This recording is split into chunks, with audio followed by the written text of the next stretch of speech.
Honnig mé an scanán nua Batman a ní fiara agus tá sé gomá ach tá sé Harbh fada tá sé nach mór tríúir légarrád nó igen. Tá mo gine Robert Pattinson an bhá tá Batman anna éagsú leige tá sé cin lín ina emo Batman agus tá Zoe Kravitz Harbh maltach agus tá sé an wasról agus an sin tá Gotham beidir sin rud is difriúla óna na Batmans rive seo tá Gotham Harbh salach agus cinálín chun mar chuir tá sé lufa a choúlacht ar bhealach nach raibh an Gotham sanna cín na Christopher Nolan is ó rive seo. Tá an ceol arás sin rud nach ra meú leis tá ceol Nirvana ann a churns gomór leis I dús agus I deire an scanán. Agus tá Colin Farrell an cé nach nathnófa é mar an piúngan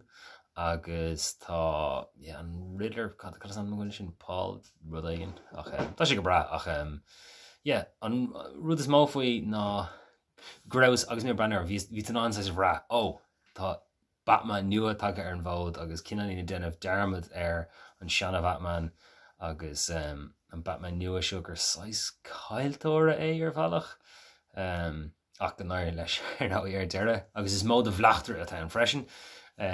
ach just bhíon scan an bhád óada ní dánig bhacha mé riomhhanna slua ag nó luchtfechan ag pictalinn just ag teachtagus an macht an airte mar just sé mí hainmh ach fada le ní ranáing aon rud a dhéanamh ar fá tíúir clé just bar an bhád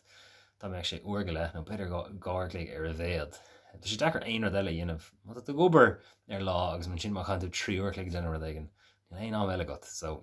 chuní na céad chéine le garid. Háin sé go mórlam há Gotham lom